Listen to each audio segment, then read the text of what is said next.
ছোট্ট করে লীলা হবে, তত্ত্বযুক্ত, তত্ত্ব ছাড়া তো কীর্তন হয় না। ডাক যদি ডাকের মতো হয়, দই রসগোল্লা মন্না মিঠাই দিয়ে ভগবানকে ডাকা লাগে না। তোমাকে বাহ্যিক সাজাতে হবে না। যদি হৃদয় কেউ সাজাতে পারেন, অন্তর যদি কেউ সাজাতে পারেন, ভগবান আসতে বাধ্য হবেন। জাজ্জল্য প্রমাণ ত্রেতা যুগের লীলা। আস্তে আস্তে কথা কম, এত কথা কেন? একে সাউন্ডের অবস্থায়, তার উপর আপনারা যদি কথা বলেন হয়। প্রভুর লীলার বিষয়বস্তু হলো ভক্ত সবরই উদ্ধার। পঞ্চবটি বনেতে হীরাচণ্ডাল নামে এক ভক্ত ছিল। স্ত্রীর নাম ছিল মোহিনী। ভিক্ষাই ছিল তাদের জীবনের জীবিকা একমাত্র। মা মোহিনী প্রত্যেক দিন স্বামীর চরণে পতিত হয়ে কাঁদে, ওগো তুমি তো আমাকে সবকিছু দিয়েছো, ওই নিষ্ঠুর ভগবান পারে না?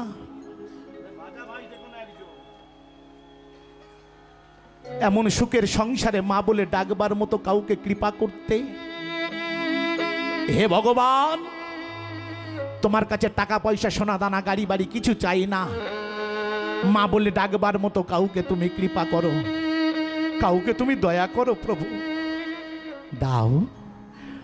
তোমার কাছে চাই না কিছু, মা বলে ডাকবার মতো কাউকে তুমি কৃপা করো।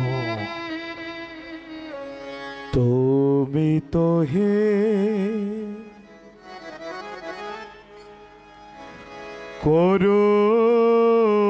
করুণাময়, করুণা করো মোরে। তুমি তো হে করুণাময়,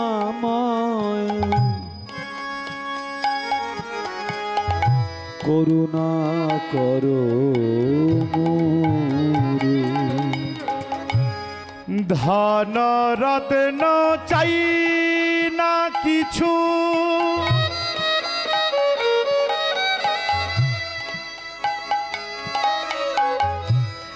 কৃপা করো অভাগী রে।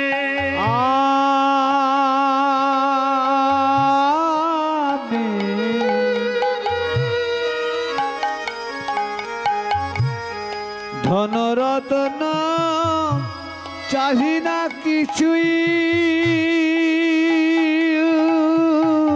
মা বলে ডাকবার মতো কৃপা করো, কৃপা করো অভাগী রে।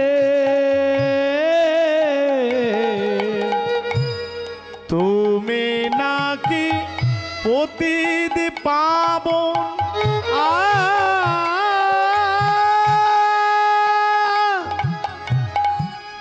ভক্ত জনার মনের মতো। তুমি নাকি প্রতিদিন পাবো, মা বলে ডাকবার মতো কাউকে দাও, ভক্ত জনার মনের মতো।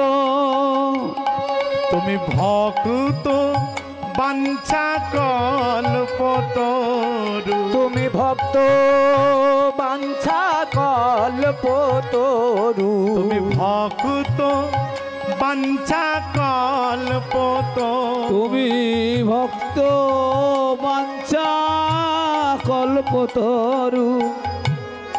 এ জগত সংসারে তুমি নাকে পতিত পাব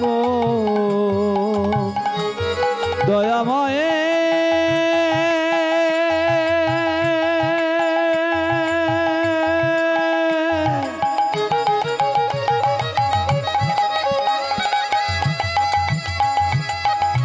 বলো আমি কি অপরাধ করেছি, কি অপরাধ করেছি,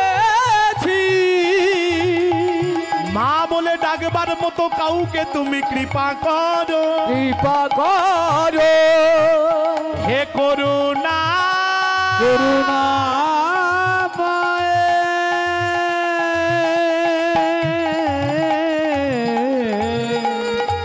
হে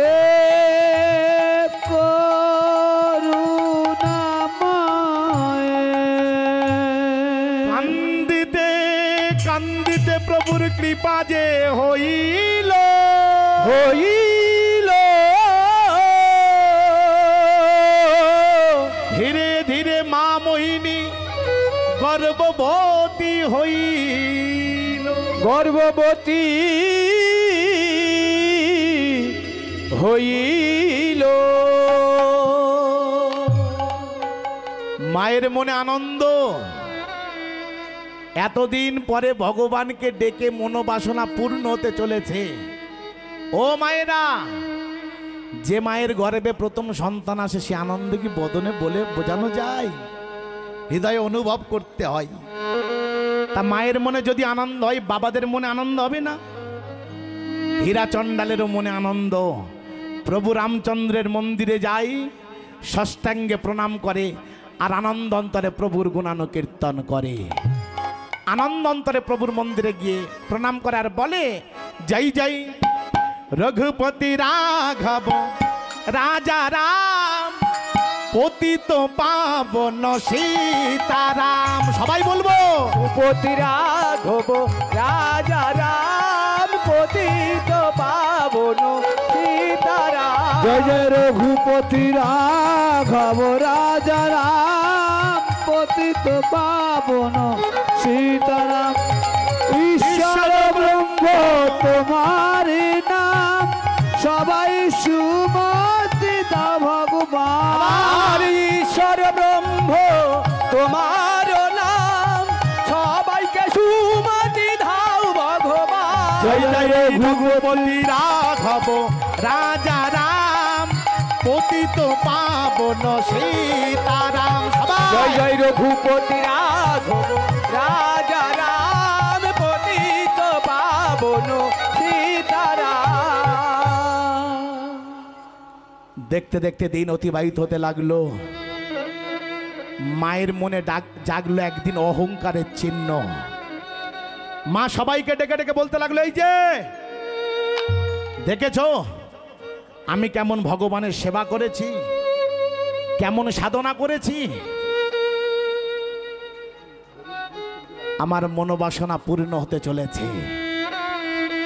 ভগবান সব সহ্য করতে পারে, কিন্তু অহংকার সইতে পারে না। দৈববাণী হলো, মা মোহিনী তোমার এত অহংকার, অভিশাপ দিচ্ছি, তোমার সাধনার পূর্ণতা প্রকাশ পাবে, তুমি কন্যা সন্তানের জননী হবে, কিন্তু সেই কন্যার মুখ দর্শন করতে পারবে না, পারবে না, পারবে না। মনে মনে চিন্তা করলো, আমার গর্ভের সন্তান আমি মুখ দর্শন করতে পারবো না, তা কখনো হয়? কে তুমি এমন কথা শুধালে? ধীরে ধীরে দিন অতিবাহিত হতে লাগলো। 10 মাস 10 দিন পেরিয়ে গেল। ঘরে কোনো খাদ্য বস্তু নেই। ভিক্ষায় না বেরোলে খাবে কি? হীরা চণ্ডাল ভিক্ষায় বেরিয়ে গেলেন। ভগবান অভিসম্পদ ফলাবে বলে পবনদেবকে ডাক দিল, পবনদেব ঝড়ো হাওয়া বইয়ে যাও, বরুণদেব বৃষ্টি দিয়ে দাও, যেন হীরা চণ্ডাল ঘরে ফিরতে না পারে।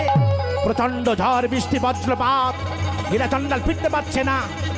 সন্ধ্যা হয়ে এলো, ঘরে ফিরতে পারছে না। অধিক রাত্রিতে মা যন্ত্রণায় ছটপট করতে লাগলো। কিছুক্ষণের মধ্যে মা প্রসব করলেন।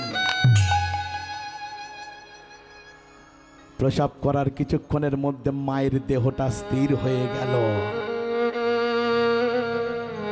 হীরা চণ্ডাল ভোরের বেলা নানাবিধ খাবার নিয়ে এলেন। ঝড় বৃষ্টি থেমে গেছে।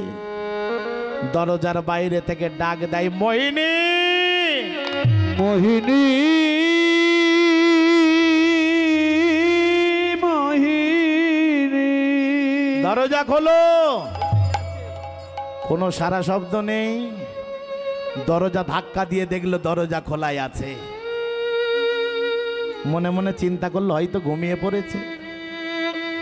কুটিরের ভিতরে প্রবেশ করে দেখছে মোহিনী শয়ন করে আছে, শুয়ে আছে। মোহিনী, সারাদিন তোমার কিছু খাওয়া হয়নি না? কি করবে বলো? ভিক্ষায় না গেলে খাবো কি আমরা?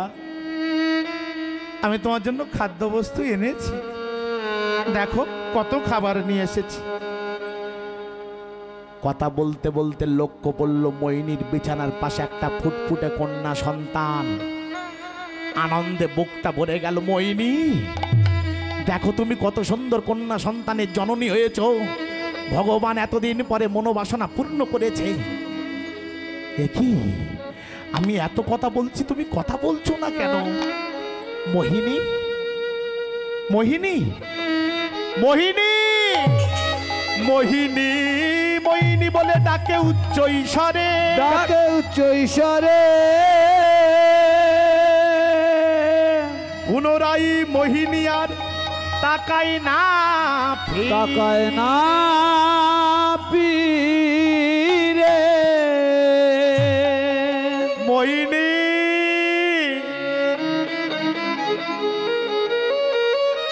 তুমি এভাবে চলে যেতে পারো না আমায় ছেড়ে।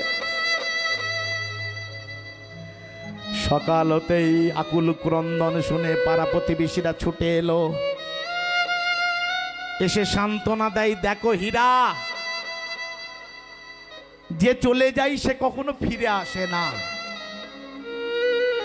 দুঃখ করে কি করবে? কষ্ট পেও না, চলো আমরা শ্মশানে গিয়ে মোহিনীর অন্ত্যেষ্টি ক্রিয়াটা সম্পন্ন করি। সবাই মিলে মরদেহ নিয়ে চলেছে। বলো হরি হরি বল, বলো হরি হরি বল। নিমেষের মধ্যে দাউ দাউ করে আগুন ধরিয়ে দিল।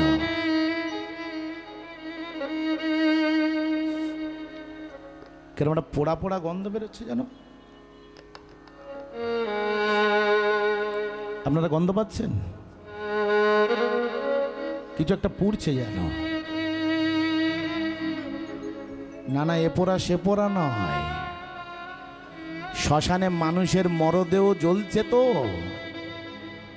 মানুষ পোড়া গন্ধ বের হচ্ছে। দাউ দাউ করে দেহটা আগুনে পুড়ে ছাই হয়ে গেল। ঘরে ফিরে এলো হীরা চণ্ডাল। ঘরে ফিরে এসে দেখছে ছোট্ট ফুটফুটে কন্যা সন্তান ক্ষুধার যাতনায় কাঁদছে। বুকের মধ্যে মেয়েটাকে তুলে নিয়েছে। অন্তরে বলে, ভগবান তুমি এবার বলে দাও আমার মেয়েটাকে আমি কি খাইয়ে বড় করে তুলব। এ শুধু সজ্জন গৌর ভক্ত মণ্ডলী, কোনো বাচ্চার শিশু বয়সে যদি বাবা মারা যায়, মা পারেন বক্ষসুধা দিয়ে তাকে মানুষ করতে, কিন্তু একটা বাচ্চার শিশু বয়সে যদি মা মারা যায়, বাবা হয়তো মানুষ করতে পারে কিন্তু তদ্রূপ মায়ের মতো হয় না। কি খাওয়াবে বাবা, কি খেতে দেবে? এই জগতে আমাদের চিন্তা, কেউ করুক আর না করুক, এটা মনে রাখবেন, একজন আমাদের চিন্তা করেন, কিন্তু আপনি কোনোদিন তার চিন্তা করেননি। একবারও তার মন্দিরে গিয়ে বলেননি, ঠাকুর তুমি কেমন আছো? সারা জীবন স্বার্থপরের মতো চেয়ে গিয়েছি, টাকা দাও, গাড়ি দাও, বাড়ি দাও, স্ত্রী দাও, পুত্র দাও, সংসার দাও, ছেলের চাকরি দাও। কোনোদিন মন্দিরের ভগবানকে গিয়ে বলেছেন, হে ভগবান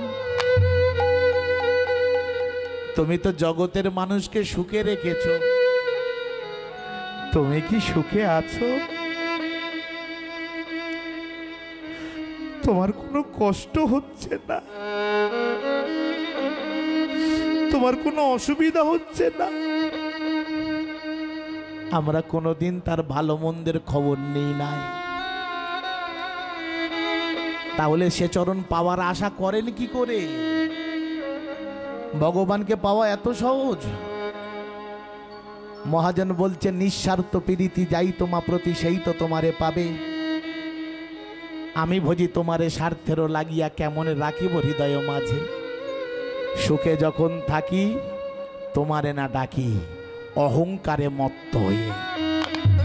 পড়িলে বিপদে পড়ি তব পদে কাঁদায়ে বোগ ভাষাই। ওহে পরশমণি মোর অপরাধ না গণি, শিকর ভাষায় ধরো কৃপার পরশ ছইয়া মোরে, আমারে দেহ লোহাটাকে শক্ত করো। কি বলছে? নিঃস্বার্থ প্রীতি। ভগবানকে পেতে গেলে আগে প্রেমটা ভালোবাসাটা নিঃস্বার্থ হতে হবে। ছেলে মাধ্যমিক পরীক্ষা দেবে, মা মন্দিরে গিয়ে বলে ঠাকুর যদি ভালো করে পাশ করে তোমার ঘটা করে পূজা দেব। চাকরির ইন্টারভিউ দিতে যাচ্ছে, বলে ঠাকুর যদি চাকরি পাই হরিবাসরের জন্য 20,000 টাকা চাঁদা দেব, না পেলে আর কিচ্ছু দেব না, কাজ কর। এ তো স্বার্থের জন্য চাওয়া। ভালোবাসা করেছি আমরা তার সঙ্গে, কিন্তু নিজেদের বাসাটা একবার ভালো করতে পারিনি। স্বার্থের জন্য কোনোদিন ডেকো না। আমি বুঝি তোমারে স্বার্থেরও লাগিয়া কেমনে রাখিব হৃদয় মাঝে। স্বার্থের জন্য ডাকলেও হৃদয় কোনোদিন ধরে রাখতে পারবেন না। সুখে যখন থাকি তোমারে না ডাকিয়া অহংকারে মত্ত হয়ে, যখন দুটো পয়সার মালিক হই আর ভগবান জ্ঞান করি না, তখন ভাবি আমি অল ইন অল, আমি সর্বশ্রেষ্ঠ। পড়িলে বিপদে পড়ি তব পদে কাঁদায়ে বুক ভাষাই। যখন কোনো বিপদ ঘটে যাই ভগবানের চরণে গিয়ে মাথা ঘুরে মরি, ঠাকুর তুমি ছাড়া আর কেউ নাই। তাই মহাজন বলছে ওয়ে পরশমণি। পরশমণি কাকে বলে গো? যাকে ছুলে সোনা হয়। ওহে ভগবান রূপ পরশমণি মোর অপরাধ না গনি, শিকর ভাষায় ধরো তোমার কৃপার পরশ ছইয়া মোরে, আমার দেহ লোহাটাকে শক্ত করো। হে ভগবান, আমি চলার পথে কত অপরাধ করেছি, তুমি আমার অপরাধ গুনো না ঠাকুর। তোমার কৃপার পরশ একটু স্পর্শ করাও, আমার দেহ লোহাটাকে শক্ত করো। কৃপা তো সে করার জন্য বসে আছে, কিন্তু আমরা কি কৃপা নিতে পেরেছি? কথা দিয়েছিলাম যত কাজের মধ্যে থাকি তোমার চরণে রাখবো মতি, কিন্তু ভুলে গিয়েছি। তাই আমাদের মতো অকৃতি অধমার কেউ নেই, আমাদের মতো বেঈমান আর কেউ নেই। তাই তো রজনীকান্ত সেন গানের ভাষায় লিখলেন, আমি অকৃতি অধম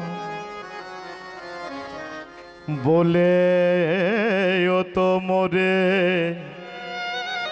কম করে কিছু দাওনি। আমি অকৃতি অধম বলে তোমারে কম করে কিছু দাওনি। আমি অকৃতি অধম বলে ও তো মোরে কম করে কিছু দাওনি। আমি অকৃতি অধম বলে তোমারে কম করে কিছু দাওনি।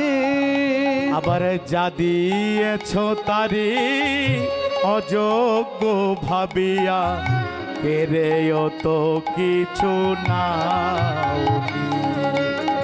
যা দিয়েছে গো অযোগ্য ভাবিয়া কেড়েও তো তুমি নাওনি। আমি অকৃতি অধম বলেও তোমরে কম করে কিছু দাওনি। আমি অকৃতি অধম বলেও তোমারে কম করে কিছু দাওনি। কি বলছে? আমি অকৃতি। অকৃতি মানে আপনাকে উপকার করেছে, আপনি সেই উপকারের কথা ভুলে গিয়েছেন, তাকে বলা হয় অকৃতি। যখন মাতৃজঠরে ছিলাম ভগবানের সঙ্গে দেখা হয়েছিল, বলেছিলাম প্রভু যত কাজের মধ্যে থাকি তোমার চরণে রাখবো মতি, কিন্তু ভবে এসে তার কথা ভুলে গিয়েছি। আমি অকৃতদম জেনেও তুমি কম করে কিছু দাওনি। আবার যা দিয়েছো টাকা পয়সা গাড়ি বাড়ি ধন দৌলত এগুলি পাওয়ার যোগ্যতা আমার নেই। তুমি জানো তুমি জেরে কেড়েও কিছু নাওনি।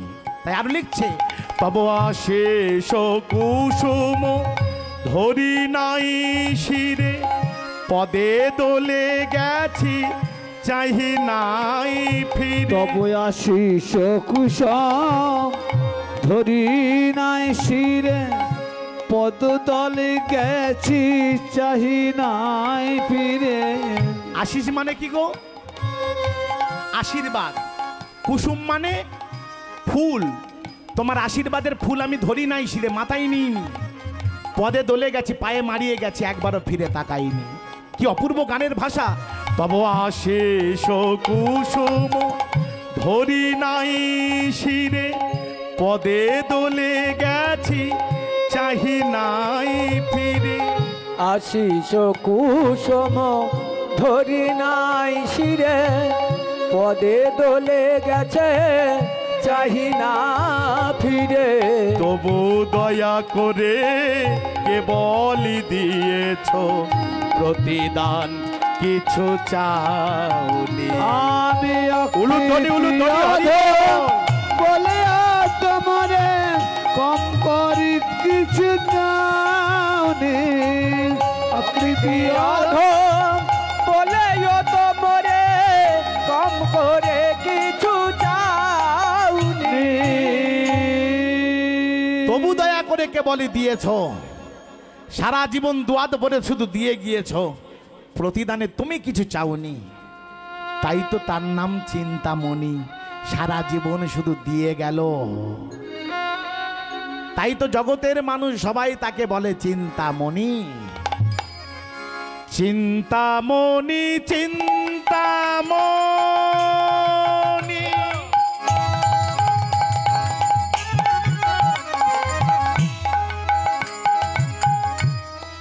আমার চিন্তামণি। চিন্তামণি চিন্তামণি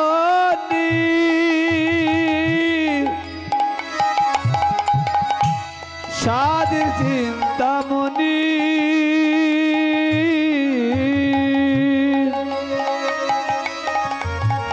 ওই না চিন্তামণি চিন্তামণি আমার চিন্তামণি। আমার চিন্তা মনি। সবার চিন্তা করেন যিনি সেই তো চিন্তামণি। সবার চিন্তা করে তিনি সেই তো চিন্তামণি। সবার চিন্তা করে যিনি সেই তো চিন্তামণি। যিনি সদাই সবার চিন্তা করে, ওই না সদাই সবার চিন্তা করে। যিনি সদাই সবার চিন্তা করে, ওই না সদাই সবার চিন্তা করে। জাতিপাতে বিচার নাহি করে সদাই সবার চিন্তা করে। জাতিপাতে বিচার নাহি করে সদাই সবার চিন্তা করে। সবার চিন্তা করেন যিনি সেই তো চিন্তামণি। হরি বল। চিন্তা করে যিনি সেই তো চিন্তামণি। আর সেই তো চিন্তামণি সেই তো চিন্তামণি। তাই আজকে সেই বাচ্চা মেয়েটাকে বাঁচাবে বলে, ভক্তকে রক্ষা করবে বলে একটা দুগ্ধবতী কামধেনুকে পাঠিয়ে দিল বনের মধ্যে। গাবি এসে আম্বা আম্বা রবে চিৎকার করে। হীরা চণ্ডাল বাইরে বেরিয়ে দেখে একটা দুগ্ধবতী কামধেনু একটা পাত্র নিয়ে গাবির বাটের কাছে গিয়ে ধরেছে। ওরে গাবিরে একটু দুগ্ধ দিয়ে যেতে পারিস? গাবি দুগ্ধ দিল। প্রত্যেক দিন দুগ্ধ দিয়ে যাবি তো? মাথা নেড়ে সম্মতি জানালো। সেই দুগ্ধ খাইয়ে ধীরে ধীরে মেয়েটাকে বড় করে তুলছে। মনে মনে চিন্তা করলো মেয়েটার তো নাম দিতে হবে, এ জগতে আমার বলে কিছু নেই, যা কিছু আছে সব ওরই, মানে ভগবানের দান। আবার বাস্তবে বলছে যা কিছু আছে বিষয় আশাই সব ওরই, মানে এই মেয়েটার। তাই আজ থেকে আমার কন্যার নাম রাখলাম সবরি। দেখতে দেখতে 6 বৎসর বয়স উপস্থিত হলো। মেয়েটাকে ঘরের মধ্যে ঘুম পাড়িয়ে দিয়ে প্রদীপ জ্বালিয়ে দিয়ে হীরা চণ্ডাল ভিক্ষায় বেরিয়ে পড়ল। দুর্ভাগ্য দেখুন, ঘুমের ঘরে পা লেগে কখন যে প্রদীপটা উল্টে পড়ে গিয়ে ঘরে দাউ দাউ করে আগুন ধরে গেল। কে বাঁচাবে? ভগবান তার ভক্তকে রক্ষা করবার জন্য দুগ্ধবতী কামধেনুকে বনের মধ্যে পাঠিয়ে দিল। গাবি এসে চিৎকার করছে, আম্বা আম্বা করে, কোনো সারা শব্দ নেই। গাবির মনে বড় দয়া হলো, সেই তো প্রত্যেক দিন দুগ্ধ দেয়, তাই মাতৃস্নেহে অগ্নি প্রজ্বলিত গৃহের মধ্যে প্রবেশ করে মাথা দিয়ে ঠেলা দিয়ে জাগিয়ে তুলল সবরীকে। সবরীর যখন নিদ্রা ভঙ্গ হলো, দেখছে সারা ঘরে দাউ দাউ করে আগুন জ্বলে উঠেছে। চিৎকার করে উঠল, আগুন আগুন আগুন, আমায় বাঁচা, আমার বাঁচা বাঁচা, বাঁচা। গাভীর সঙ্গে দৌড়ে বাইরে বেরিয়ে এলো। সন্ধ্যাবেলা হীরা চণ্ডাল ভিক্ষাবৃত্তি সমাপ্ত করে গৃহে ফিরল। ফিরে দেখছে সাদের কুড়ে ঘরটা পুড়ে ছাই হয়ে গেছে। অন্তরে বলছে, দয়াময়, তুমি আমার মোহিনীকে নিয়ে নিয়েছো, আমি কিছু বলিনি। তুমি আমার কুটির পুড়িয়ে ছাই করেছো, আমি কিছু বলবো না।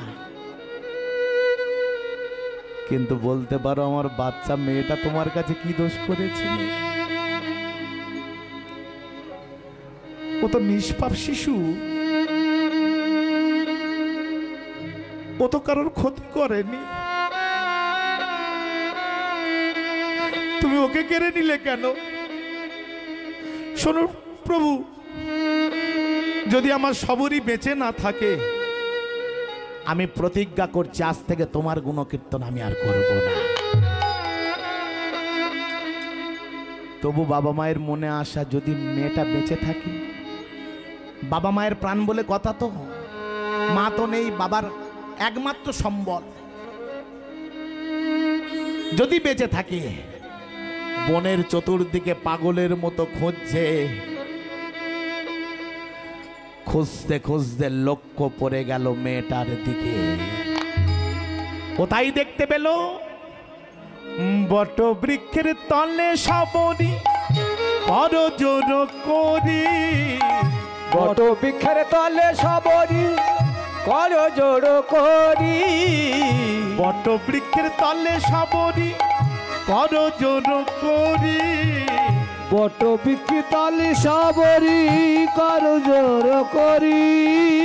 গাভীর উদর তালে ভজেন শ্রী হরি। আর গাভীর উদর তলে ভজন শ্রী হরি। গাভীর উদর তারে ভজন শ্রী হরি। দেখো সেবা করিছে, সেবা করিছে, সেবা করিছে, সেবা করিছে, সে যে মায়ের মতন সেবা করিছে, মায়ের মতন সেবা করিছে, সে যে মায়ের মতন সেবা করিছে, মায়ের মতন সেবা করিছে। মা তুমি ছাড়াই আমার আর কেহ নাই, মায়ের মতন সেবা করিছে, মা তুমি ছাড়াই আমার আর কেহ নাই। মায়ের মতন সেবা করিছে। গাভীর উদর তারে ভজন শ্রী হরি। আর গাভীর উদর তলে ভজন শ্রী হরি।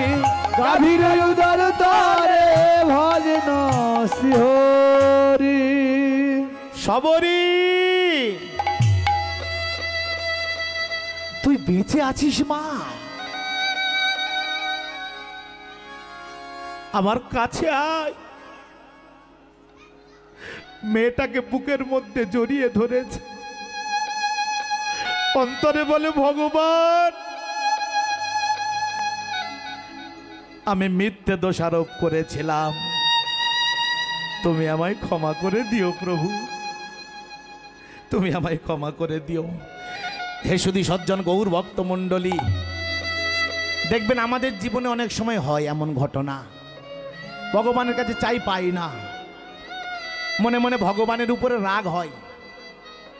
এটা মাথায় রাখবেন, ভগবান যতটুকু দেয় হিসাব করেই দেয়, যতটুকু ভাগ্যে রেখেছে তার বাইরে আপনি এতটুকু পাবেন না। তবে তার প্রতি থেকে কোনোদিন বিশ্বাসটা তুলে নেবেন না। আগে দরকার বিশ্বাস। যদি বিশ্বাস আপনার মধ্যে অটুট থাকে তাহলে জানবেন তবে আপনার মধ্যে ভক্তির উদয় হবে। বিশ্বাসটা কেমন? এই দেখুন একটা দৃষ্টান্ত, রাজার রোগ হয়েছে, দেশ বিদেশ থেকে নানান কবিরাজ আসে, রাজার রোগটা সারাতে পারে না। আস্তে আস্তে হরি বল হরি বল হরি বল। আচ্ছা নো বাবা, মেনে নাও, হরি বল হরি বল হরি বল। দেশ বিদেশ থেকে নানান কবিরাজ আসে, রাজার রোগটা কেউ সারাতে পারে না।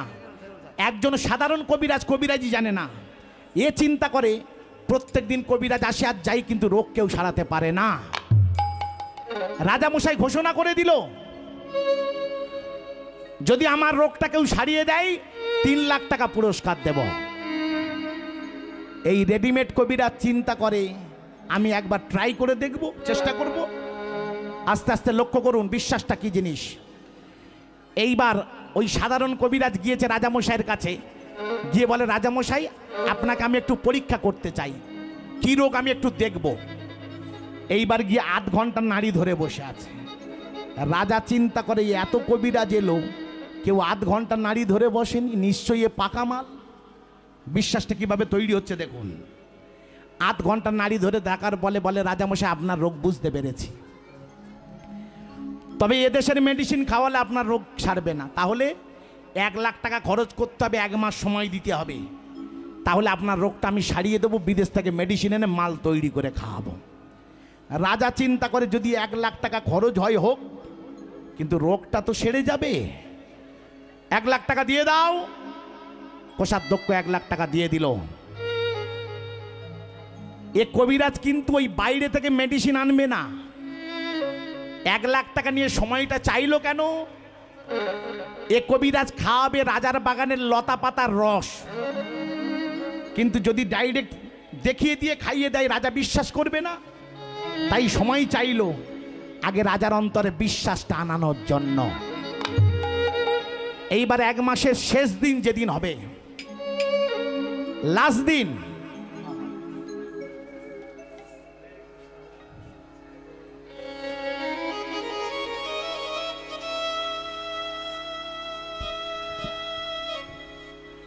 যদি কেউ ভগবত সেবার জন্য দেন কিছু আমাকে দিতে চান শেষে দেবেন, কীর্তন চলাকালীন অনুরোধ করবো আর কেউ আসবেন না।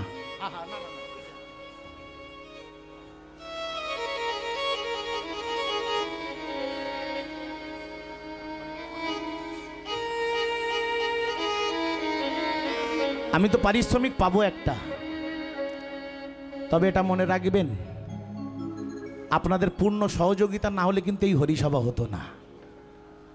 আপনারা সাহায্যের হাত বাড়িয়েছেন বলে এত সুন্দর বৃন্দাবন ধামের আয়োজন হয়। প্রতি বৎসর এইভাবে আপনারা সাহায্য করেন, এবছরও করেছেন। কমিটির বাবারা বলেছে বাবা তুমি বললে একটু বেশি করে সবাই দেয়। সবাই আমাকে ভালোবাসেন?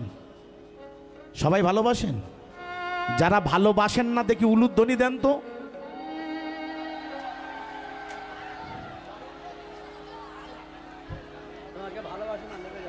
বুঝতে পেরেছি, যা ভালোবাসার নমুনা দিয়েছেন আর বলার লাভ নেই।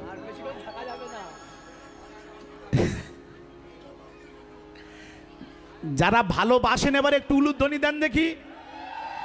নেতাই গৌর প্রেমানন্দে হরি বল। আপনারা ভালোবাসেন, আমিও আপনাদের ভালোবাসি, সেই জন্য তো এসেছি।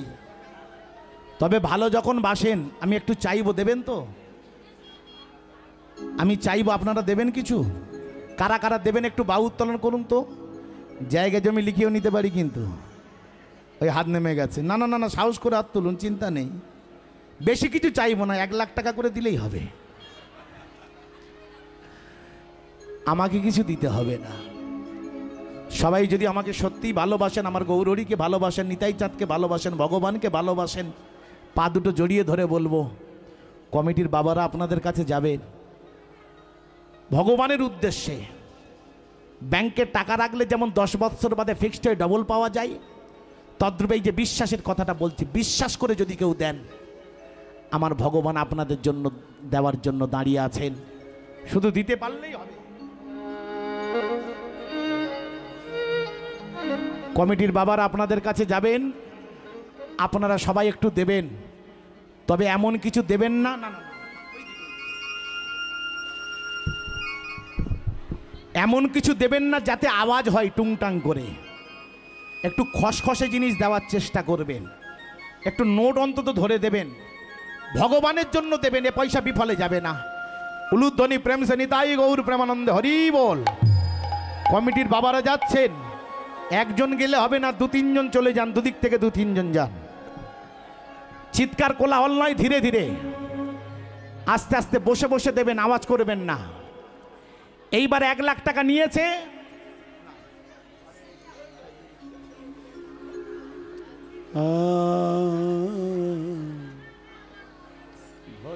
শেষ দিন, আস্তে আস্তে আস্তে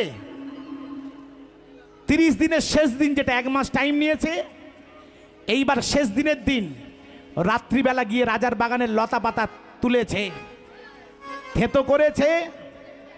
থেতো করে যখন একটা বাটি রস বের করেছে, রাজা মশাইয়ের কাছে গিয়েছে। হরি বল, হরি বল, হরি বল, হরি বল। নেতাই গৌর প্রেমানন্দে হরি বল। রাজা মশাইয়ের কাছে গিয়ে বলে, রাজা মশাই এই নেন মেডিসিন, 3 দিন আপনাকে খাওয়াবো, 1 লাখ টাকার মেডিসিন। এইবারে 1 লাখ টাকার মেডিসিন 3 দিন, মানে এক দিন প্রায় 33,000 টাকার বেশি খরচ। এতদিন যে মাল ফ্রিতে খাচ্ছিল না, এইবার রাজা সেই মেডিসিনটার ওই রসটা চেটে চেটে ভালো করে খায়। জানে 1 ফোঁটা যদি পড়ে যায় 2-3 হাজার টাকা লস। 3 দিন খাওয়ালো। 3 দিন খাওয়ার পরে রাজার রোগটা সেরে গেছে। রাজা মশাই বলল, কবিরাজ, এত কবিরাজ দেখেছি, তোমার মতো পাকা মাথা দেখিনি, দাঁড়াও তোমাকে 3 লাখ টাকা পুরস্কার দেব। কবিরাজ বলে, দাঁড়ান, তার আগে আমি আপনাকে সত্য ঘটনাটা বলি। আমি কিন্তু আপনাকে 1 লাখ টাকার মেডিসিন খাওয়াইনি, বিদেশ থেকে কোনো ওষুধ আনিনি। তাহলে বলে, আমি খাইয়েছি আপনার বাগানের লতা পাতার রস। আগে বলনি কেন? বলে, আগে যদি বলতাম আপনি তো বিশ্বাস করতেন না, তাই আগে 1 লাখ টাকা খরচ করি আপনার মধ্যে বিশ্বাসটা আনালাম। এটা হলো বৈরঙ্গ তত্ত্ব। কি বলছে? রাজাকে, রাজা আর কেউ নয়, রাজা হলাম আমি, আপনি, আমরা সবাই হলাম রাজা। কিসের রাজা? আমরা হলাম অহংকারের রাজা। বাগান কোনটা? দেহরূপ বাগান। লতা পাতা কোনটা? জিহ্বারূপ লতা পাতা। তাতে রস আছে, রাধা কৃষ্ণ প্রেমামৃত রস, যে প্রতিদিন নেড়ে নেড়ে এই বদনে রাধা গোবিন্দ লীলা রস আস্বাদন করে, নিতাই গৌর হরিবল বলে তার কৃপা হয়। তাই একবার সেই কৃষ্ণ নাম বলা যাবে কি? সবাই মিলে 2টি বাহু উত্তোলন করুন। সবে সবে কৃষ্ণ কৃষ্ণ বল মুখে, কৃষ্ণ কৃষ্ণ বল মুখে। সবাই কৃষ্ণ কৃষ্ণ বলো মুখে, সবাই কৃষ্ণ কৃষ্ণ বলো মুখে। সবে কৃষ্ণ, সবে কৃষ্ণ, সবে কৃষ্ণ, সবে কৃষ্ণ। হরে কৃষ্ণ, হরে কৃষ্ণ, হরে কৃষ্ণ, হরে কৃষ্ণ। সবে কৃষ্ণ, সবে কৃষ্ণ, সবে কৃষ্ণ, সবে কৃষ্ণ। সবে কৃষ্ণ কৃষ্ণ বল মুখে, সবে কৃষ্ণ কৃষ্ণ বল মুখে। সবে কৃষ্ণ কৃষ্ণ বলো মুখে, সবাই কৃষ্ণ কৃষ্ণ বলো মুখে। নামে বুক ভরে যায় অভাব মিটাই, বুক ভরে যায় অভাব মিঠাই, নামে বুক ভরে যায় অভাব মিটাই, নামে বুক ভরে যায় অভাব মিঠাই। স্বভাব স্বভাব জাগাই মহাসুখে, সবে কৃষ্ণ কৃষ্ণ বল মুখে, সবে কৃষ্ণ কৃষ্ণ বল মুখে। তোমরা কৃষ্ণ উলুধ্বনি, কৃষ্ণ উলুধ্বনি। বলো মুখে, তোমরা কৃষ্ণ কৃষ্ণ বলো মুখে। কৃষ্ণ হে, উলুধ্বনি উলুধ্বনি।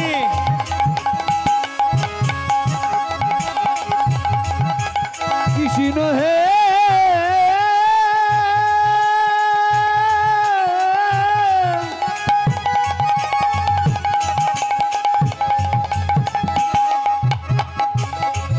কৃষ্ণ হে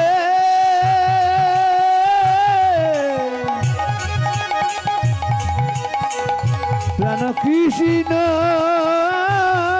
কৃষ্ণ হে সবে কৃষ্ণ কৃষ্ণ বল মুখে, সবে কৃষ্ণ কৃষ্ণ বল মুখে। তোমরা কৃষ্ণ কৃষ্ণ বলো মুখে, তোমরা কৃষ্ণ কৃষ্ণ বলো মুখে, তোমরা কৃষ্ণ কৃষ্ণ বলো মুখে, তোমরা কৃষ্ণ কৃষ্ণ বলো মুখে।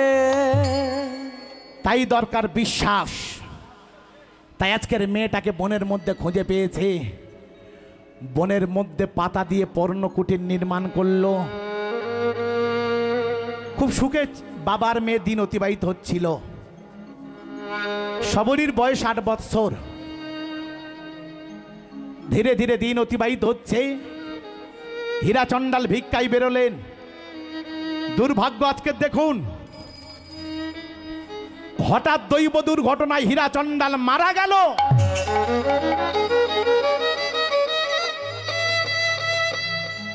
একটা বাচ্চা মেয়ের জীবনে কত কষ্ট।